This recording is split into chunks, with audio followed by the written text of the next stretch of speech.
কি বুঝলেন সালিশটায়? হ্যাঁ, এক লোক যে হাসছিল কেন?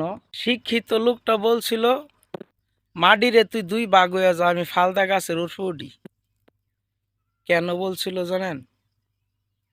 এই বিচারটা যেই ব্যক্তি হেসে দিছিল তার পছন্দনীয় হয় নাই, আর তার পছন্দনীয় হয় নাই এটাই সঠিক। এজন্যই হয় নাই 3 রাত্র 3 দিন যে একটা ছেলে একটা মেয়ে একটা ঘরের ভিতরে থাকতে পারে, তাদের মধ্যে কি হয় নাই বলেন? কি হয় নাই? হ্যাঁ, এজন্য ওই লোকটা হেসে দিছিল।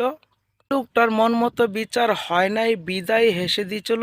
আর এই হাসি দেইখা এই লোকটা কি বুঝছে, ওই শিক্ষিত লোক এটা বুঝতে পারছিল, এজন্য বলছে, মাটিরে তুই দুই ভাগ হইয়া যা, আমি ফাল দিয়া গাছের উপর উঠি।